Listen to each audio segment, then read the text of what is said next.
Dr. Uzenda Gijimana, Minister in charge of economic planning of Rwanda. Thank you. Good afternoon, delegates, Chair. My name is Jimmy Opelo. I'm the Deputy Permanent Secretary in the Ministry of Natural Resources, Conservation and Tourism from Botswana.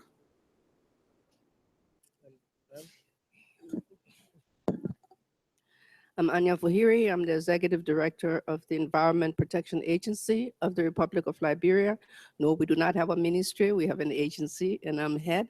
We are also the focal point for climate change. Thank you very much. We are running late. We're supposed to have a 1.5 hour program, but we have to try to compress it so that we'll be able to finish around 3 o'clock, because I personally will also have another engagement, and I suppose some of my colleagues here. Well, we're here on a ministerial dialogue on NDCs in Africa, policy implications and future prospects. The idea is moving from commitment to action. We in Nigeria signed on to the agreement during the side event of the United Nations General Assembly in September. And we're here to kind of listen to us ourselves as to what our commitments are, how we're moving from commitments into real action as far as our NDCs are concerned. So let me take just a few minutes to say a few words about Nigeria. We have made our commitments 20% unconditional and 45% conditional. We are looking at various sectors, and we've taken 5 priority sectors. First one is in energy, where we are committing ourselves to renewable energy, particularly decentralized, so that we're going into off-grid solar photovoltaic technology, scalable power stations of 20 to 50 megawatts and so on. Then we are also committed to ending gas flaring and by enforcing additional restrictions. We're going into smart agriculture and reforestation to save our degraded land for agricultural production. We're in the industrial sector, we're benchmarking against international best practice for industry energy use and adoption of green technology in industry. And then the 5th one is transport. We're shifting from air to high-speed rail, moving from freight, all land to rail, upgrading our roads, urban transit systems, toll roads, road and pricing. A new innovation that we've also introduced is on how we're going to fund some of this project, where we have what we call the green bond, which will be used to support some of our programs and projects. And that is going to be launched in the first quarter of 2017. So that's so much for us. I'm sure details will be found in some of our pamphlets and from the Ministry of Environment in Nigeria. Quickly now, I think to save time, I will start from my extreme right to call on the representative from Rwanda for the East African region, Dr. Zil Ngajizimana, to make a few remarks. Thank you, Mr. Chair. Good afternoon, ladies and gentlemen, all protocols observed. It's a pleasure for me to be here for this dialogue on the role of climate action plans in our response to a warming planet, and to share the experience of Rwanda and the East African region. The climate challenges we face today in East Africa are similar to those in many other countries in the continent. In some areas, prolonged droughts are having a severe impact on agriculture. In other parts, more intense floodings in washing away homes and crops and causing landslides that tragically claim lives almost every year. In East Africa, climate change is not a problem on the horizon, but rather a pressing reality we are addressing today. We have seen that all climate impacts, regardless of their scale, affect our national development. At the macro level, the economic impact is very high. A study we conducted in 2009 in preparation for our green growth and climate resilience strategy indicated that climate change was already costing Rwanda the equivalent of 1% of our GDP. In the first 3 quarters of this year, 2016, torrential rains and drought, as well as other disasters, were responsible for losses amounting to more than $30 million US. At the micro level, the East African community has developed a climate change policy, a climate change strategy, and a climate change master plan. This policy contributes to sustainable development through coordinated adaptation and mitigation strategies, programs, and actions. The climate strategy and master plan are tools to guide and monitor the implementation of that policy. While the early entry into force of the Paris Agreement might be causing some headaches in the negotiation rooms, it presents at the same time for our region and the entire continent of Africa with significant opportunities to respond to climate change while also boosting our development. The Paris Agreement implementation mechanisms, therefore, need to be put in place as soon as possible so that we can align them with the implementation of our NDCs. And so, when solid regional and international frameworks are in place, it is important for each country to have ambitious and specific nationally determined contributions. Our NDCs shouldn't just be documents that sit in office desks somewhere. They should be the action plan. They should be living, breathing work plans that get more ambitious every 5 years. Financing these action plans is also essential, and we need to be ready to receive resources from the Green Climate Fund. In this regard, Rwanda's Ministry of Natural Resources was the first government entity to be accredited for direct access to GCF.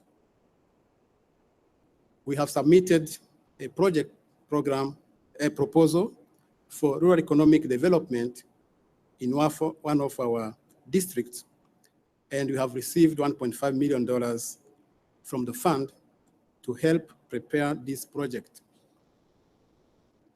Despite the need to tap into international climate finance, it is also important not to wait for external resources alone to start implementing our NDCs.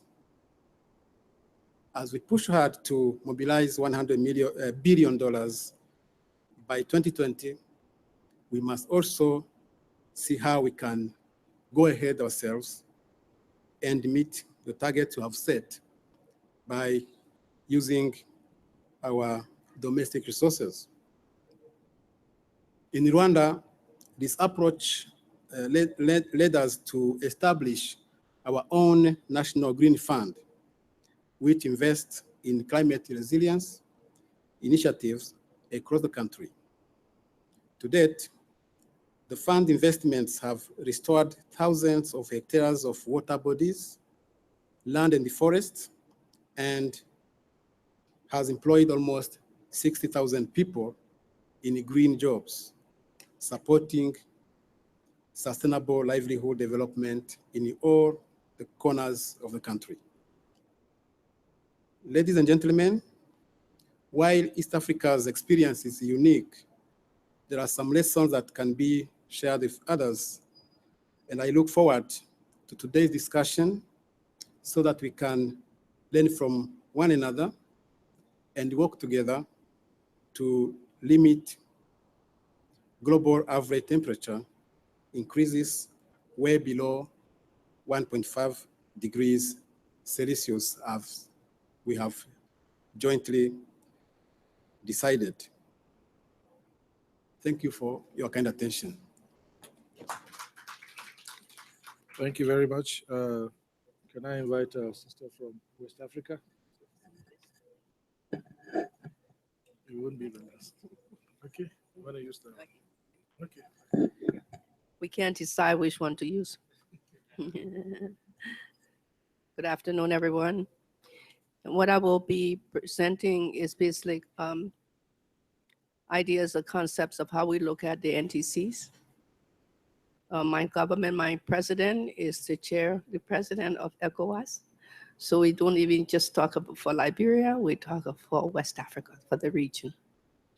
Everyone has heard so far that Africa is the most vulnerable, Africa and small island states, most vulnerable. So as the former speaker just pointed out, this is serious business. We have to start whether the money comes in or not.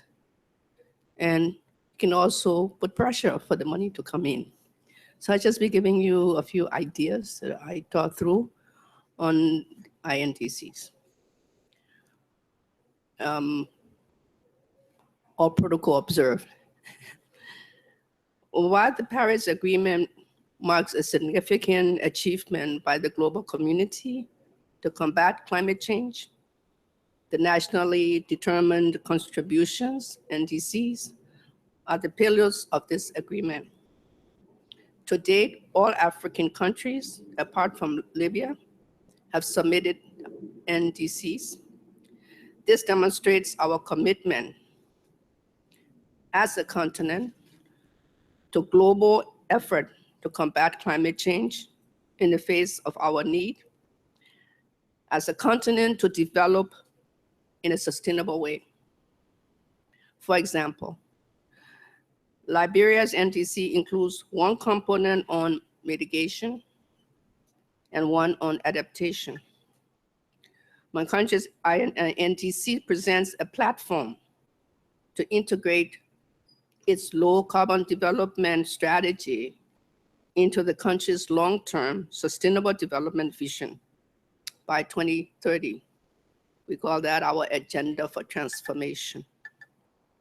To us in Liberia and Africa in general, climate change represents a significant threat to our livelihood and development now and in the future. We continue to face stark realities of increasing climate change, climate risks, and adaptation needs. Constant floods, coastal erosion. In my country, roads are disappearing, and it's quite possible that in another a year or so, our major hospital is going to plunge into the river, into the ocean, if we don't do something about it. So we have all of these. We also have heat waves, loss of agricultural productivity. I think that is happening across Africa. We have the ability to attain our livelihood, losing the ability to attain our livelihood and development needs. Moreover, our capacity to cope or address the effects of climate change on different sectors, such as agriculture, health, water, forestry is expected to be significantly constrained, given the magnitude and intensity of the impacts that we are experiencing now. As we move beyond Paris Agreement towards concrete action, which is necessary, the NDC presents an opportunity for African continent to pursue the adaptation goals in keeping with Article 7 of the agreement to protect people, livelihoods, ecosystems, with unique focus on developing countries. That's us. Based on estimates of the African Development Bank, adaptation needs stand at between US 20 to $30 billion per year over the next 10 to 20 years. This requires for Africa to focus on formulating and implementing national adaptation plans and the ways to deal with this issue of loss and damage. The African Union and the continent negotiation bodies in the global climate change discussions have continuously maintained that adaptation to climate change remains a priority for our continent. Hence, it is important at this junction for the continent to embark on action toward improving adaptation, increasing food productivity, and reducing GHG emissions from the agriculture sector so as to address the issues related to agriculture and climate change. It is important from a policy perspective, the African countries develop the governance and institutional framework required for the implementation of NDCs. Countries also need to develop sectoral programs and action plans for the implementation of NDCs, as well as monitoring framework, MRV, and indicators for NDCs that cover adaptation and mitigation.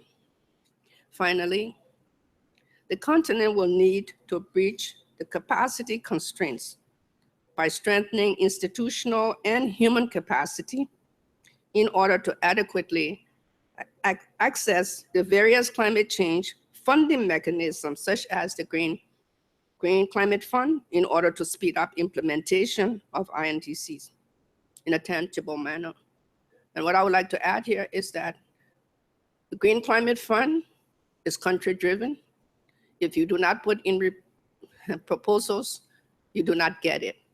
And from our experience, the experience of Liberia, they've been very supportive, very cooperative. Once you put in the concept, you will get the support you need. So we cannot sit and say we just don't have capacity. Therefore, we're not trying to access the funds that are available. Start it and you get some support. Liberia, we have a major $40 million project that is almost about to be submitted. We also just got our NAPS approved, the money for our national adaptation plan. So the more you can push in there, especially the implementing partners, you push them, you stay with it, and you will succeed. What I would like to point out that is that all of us have to harness the political will that is necessary for us to be successful in our efforts. Thank you for listening. Thank you very much. I'm happy that the last two speakers have kept to a bracket of about 10 minutes. You're last and not the least, but I hope I think you're probably making it less even. But that is not to say that I'm being partial against you. So I'll give you the floor, the Southern Africa representative from Botswana. Thereafter, we'll take maybe 10 minutes of questions, and then we need to wrap up at least around 5 minutes to the hour, if we can. Thank you. You have the floor. Thank you, Mr. Chairman. I'll try to step up with the challenge and make sure. Chairman, ladies and gentlemen, delegates, distinguished delegates, I want to make mention of the fact that INDC or NDC as they are now in the SADC community will have a great influence in preparation of the policies and strategies going forward. There is already a situation where, as a region, we have identified the common areas or common situations or priorities, as you may call them, to an extent that, by and large, if you look at the NDCs from the region per country, they more or less are concentrating on areas that are of same concern. And the predominant areas that we address in the SADC community region are mainly agriculture, the biodiversity. As you know, the region is fully abundant with wildlife and various vegetation. But there's also an issue of health in terms of issues referring to mosquitoes and all the ills that come up with the negative impacts as a result of climate change. Our NDCs in the region are also addressing issues of energy and water, which have predominantly been a big problem. And I would like to say, more or less in the same region. There's also issue of emissions coming mainly from mobile sources and non-mobile sources. As you know, the energy in the region and perhaps in the main parts of Africa is mainly from fossil fuel. But we are making efforts, and we have made that commitment to come out very clear in our NDCs. Like I did mention, we have lots of commonalities. For instance, the strategies and policies that we have in place within the SADC region, for instance, is, for instance, the adopted environment strategic integrated management, environmental management plan. And you will see that we have drawn some aspects that we wish to concentrate on in the region because, like I said, similarities. The SADC region is endowed with natural capital. I therefore want to remind ourselves about the GDSA, that is the Gaborone Declaration for Sustainability in Africa. And that is where in the region, and we have taken it even to AMCEN and to AU to say, we want to believe that this initiative could become a better vehicle for implementation of our flagship programs, those that are mainly in our NDCs. We have also made efforts that are clear in our NDCs, and this is the region, that are talking to the issue of regional partnership or collaboration. And that is a very important aspect because we do understand or realize that climate change as it is, it has no boundaries, and it's not a monster that can be dealt with by one country. And that is, in our view, going to help the region. We have some efforts that individual countries are doing according to where they stand, but we also have a collective kind of forum where we believe we want to tackle it as a community. The other area that we're speaking to in our NDC is the involvement of the private sector. One of the things that we have realized that our governments have mainly been in the highway drive of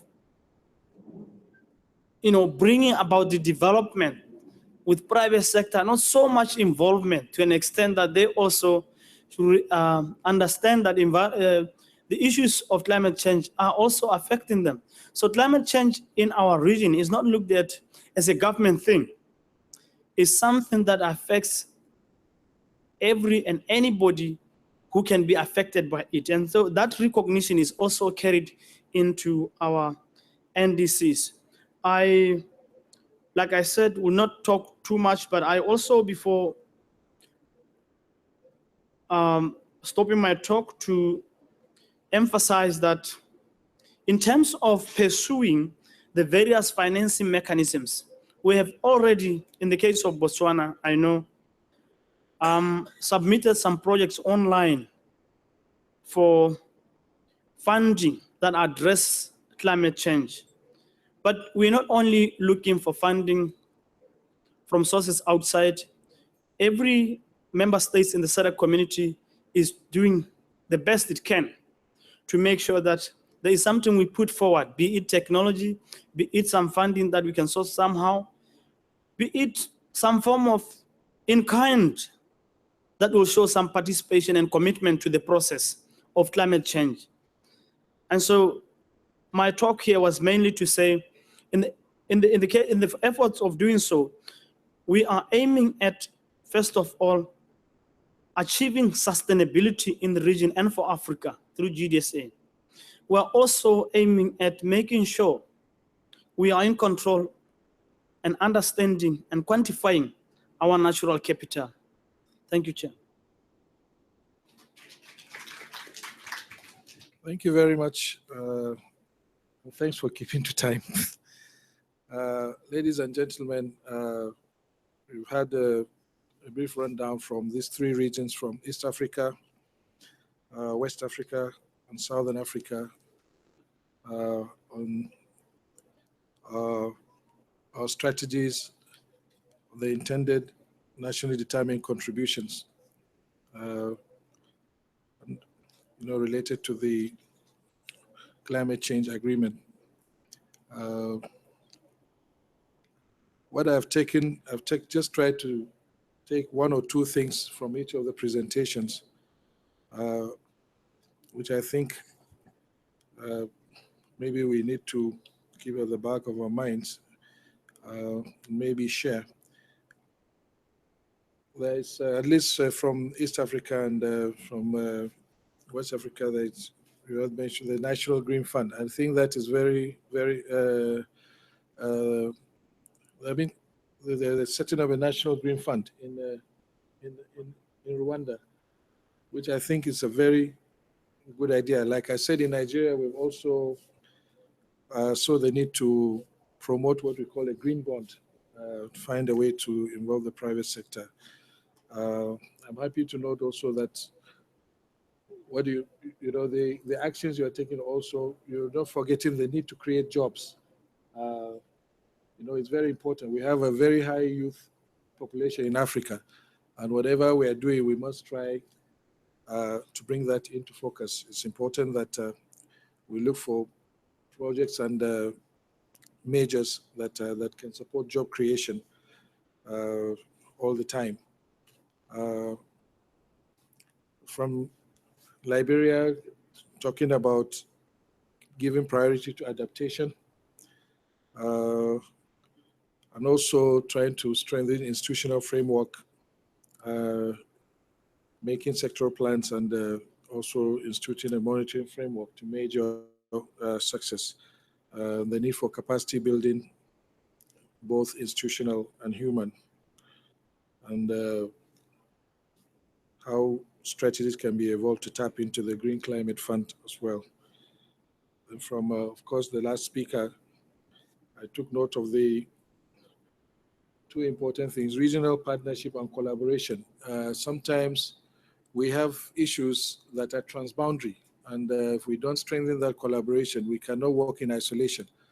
We have to work, with our neighbors, because some of the climatic issues, of course, almost all ecological issues are, they cut across boundaries. For us, we do this serious collaboration transboundary waters on Lake Chad and rivers Niger and Benue. So I can understand the import of that. The involvement of the private sector, it's very key. The whole world needs to move on. People must understand that it's not always government that will do everything, but the government can work on policies and issues, but we will need to bring in the private sector, even from the planning stage of what we're doing. I think this is very important. So, ladies and gentlemen, this is a summary of some of the key points, and I'd like to ask the floor if there are any questions or contributions that some of the delegates would like to make. Thank you. It will be nice for you to introduce yourself. Do you have a mobile microphone here?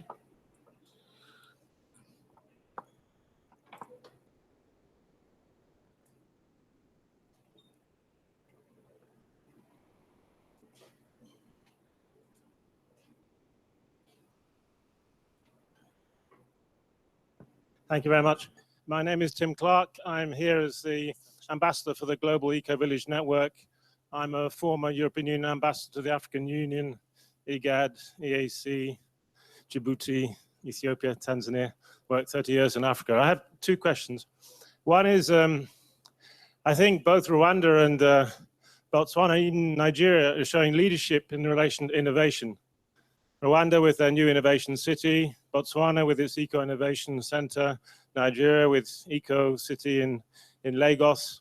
What I would like to ask is it your intention or is it feasible to launch a program across Africa to promote eco-innovation and synergies between universities, SMEs, and local communities? That's my first question. I wear another hat, which is coming from Lancaster University, the Center for Global Eco-Innovation. So it's the theme of eco-innovation in combating climate change. The second is wearing my eco-village hat. We've just recently launched a Pan-African eco-village development strategy, which tries to touch the 80% of the villages in Africa. The people who live in villages. How do you keep them in the villages? How do you give them respect, dignity? How do you create wealth in African villages? And we've launched an initiative which we've copied through the African negotiators here.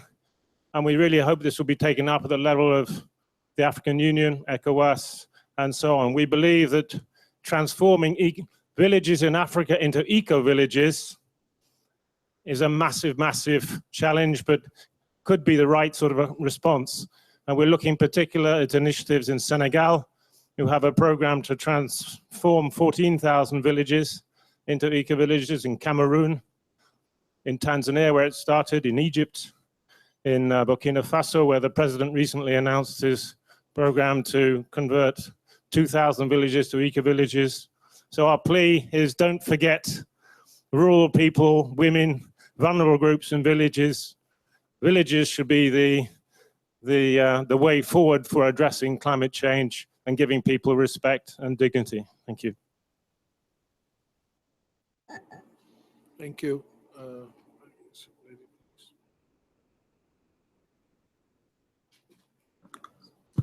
Thank you. I'm Patricia Hajabaki. I'm a member of the East African Community Legislative Assembly. I just want to supplement that at the EAC level, beyond what he has said, the EAC have agreed to create a climate change fund, which is expected that once it is created, they can get direct access to the global main fund and also to adaptation fund, and from also within our own initiative have a regional, because East Africa, as you may know, while it's 6 countries, including the new South Sudan, it's like one country if you look at the ecosystems and the boundaries which we have, the lakes and so on. The second aspect is that the region have gone ahead, enacted a legislation on the disaster risk reduction, which is binding to all the 5 partner states, and is expected to be assented to by all heads of states when they meet next during the summit. I think that's what I wanted to add. Thank you. Thank you very much. And then. Good afternoon. My name is Babacar Sarr. I'm from Senegal. I have a comment. Everybody's talking about money to implement NDCs, but the thing is, there is a requisite. We have to implement an MRV system, which is in fact a management system to be put in place to ensure that there is really institutional arrangement, regulatory arrangement, and procedural arrangement to really ensure cohesion and good, effective work of the system. I know that in the ECOWAS region, the RCC Lome from the UNFCC, sorry, is trying to put in place a network of experts to support and identify the champions and bring the other countries at the same level. I would like to know if on the other regions is the similar activities are going on, or if you have already MRV systems in place. Thank you. No.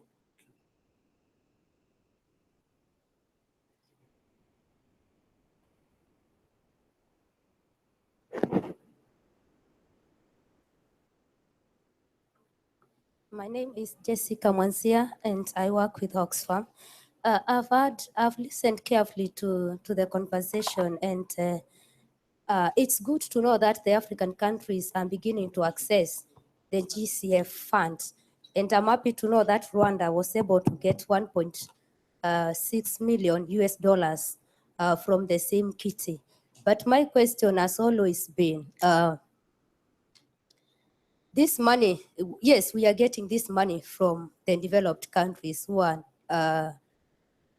polluting the environment most. But what are we putting in our own basket to say this is what we have? You have indicated that Southern Africa is planning to set aside fund, and also Rwanda. How much money are we talking about here? Because adaptation is not just a joke or something that is going to, climate change is not something that is going to take a few years. It's here to stay for long. So it's good for us in terms of accountability to know how much money, as we access this kitty, which is available for us, are we putting into these adaptations funds to climate change adaptation? We have talked about bringing on board the private sector. What about the small-scale farmers? What are we doing with them?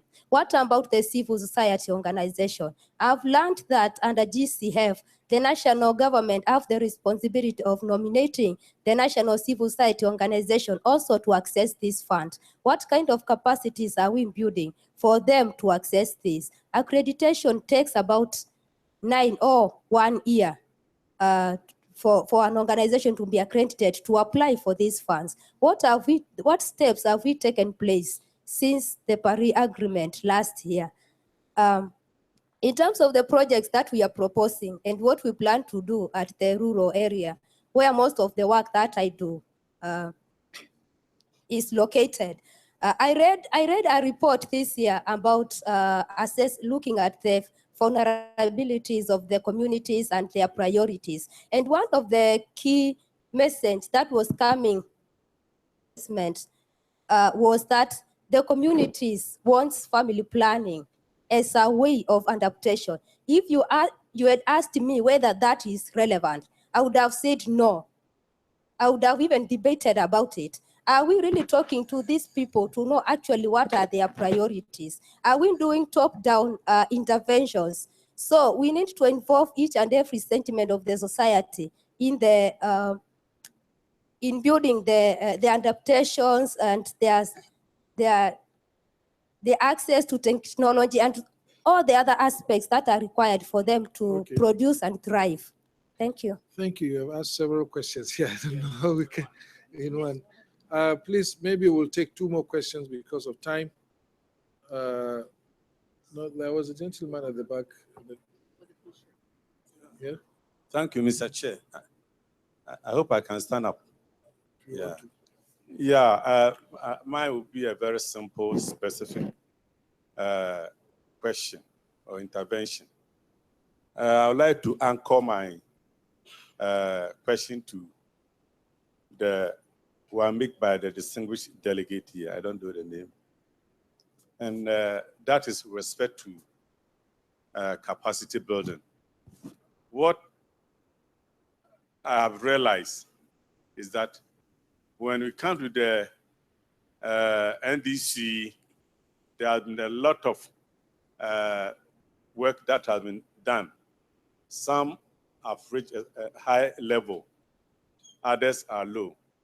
The capacity of others are higher, others are low. So I would like to suggest, Mr. Chair, is to help African countries to get sustained capacity to be able to prepare our NDC, and also possibly use the regional offices for West Africa, like this ECOWAS, to be able to provide very good capacity building for countries in the sub-region, so that we can all be at the same level and also ensure that we can access the fund. Because one of the major challenges we are facing is accessibility of funding. Thank you. So I think that Thank you very much. Thank you. What was the last speaker? Okay, here. Sorry, we'll take the last one, then we'll wrap up, please. Okay, my name is Talson Bege from Nigeria. Mine is a question to Liberia, that of the two options, that's adaptation and mitigation, you choose adaptation to be more with adaptation. Please, can you share with us some of the adaptation techniques you've put in place so that we can also maybe benchmark? Okay, now each speaker will have, yeah? I'll call you. Yeah? No? Okay. So each speaker will have like 2 minutes. We had all the questions and the comments, and maybe you respond, and then we wrap up. Please, starting from.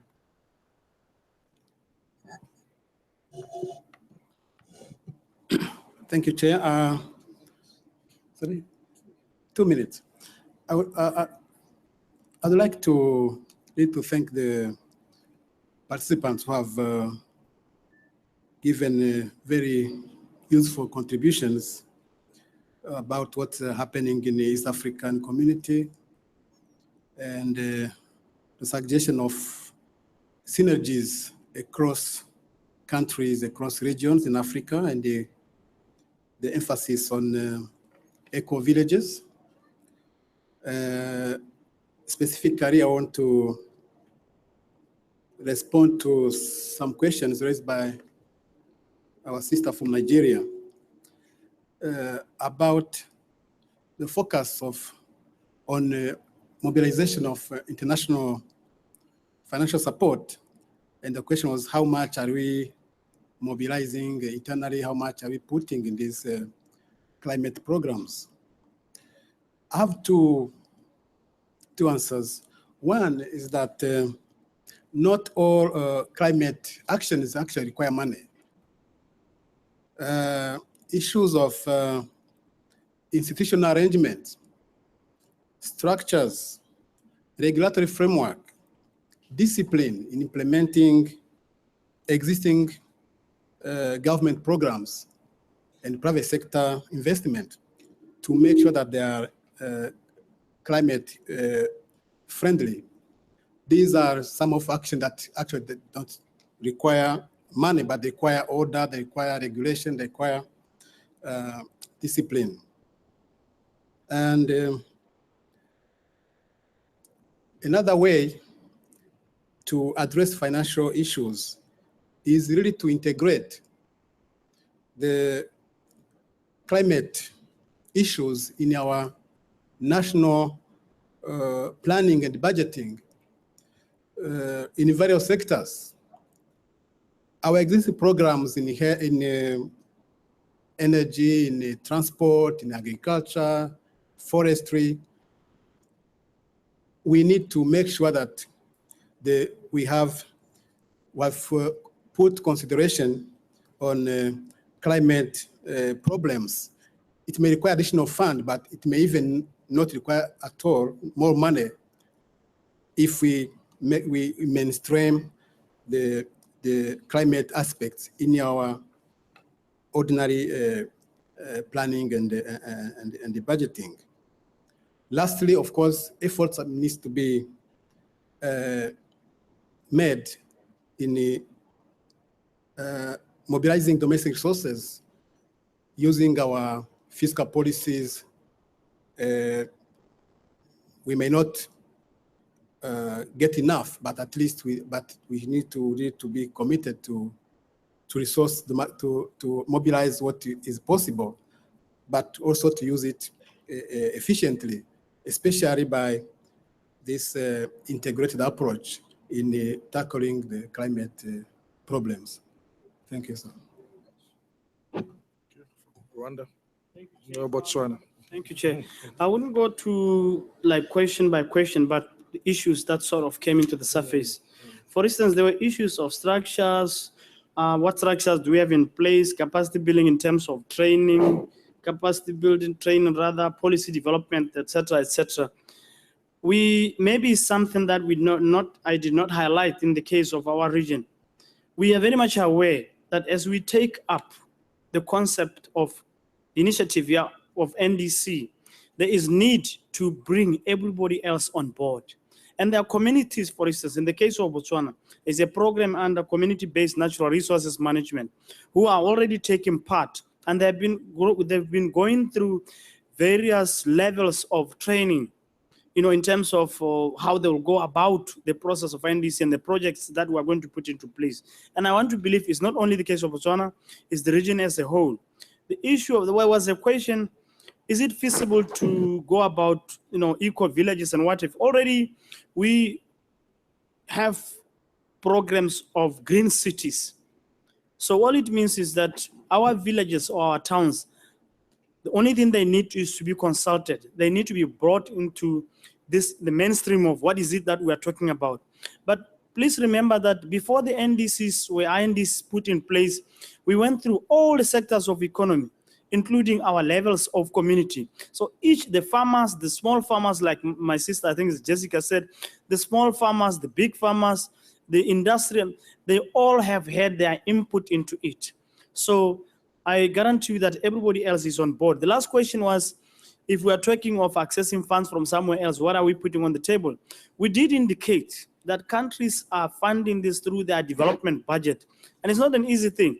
Of course, we don't have figures, but there is a commitment in every budget system. We allow for that. Thank you. Thank you very much. My sister, you're not going to talk? Yeah, I can. There was one question that was specifically about Liberia. What you want to know, what we are doing with adaptation. We have a project with resilience, farmers' resiliency to climate change. That's one of them. Early warning system is another one of them.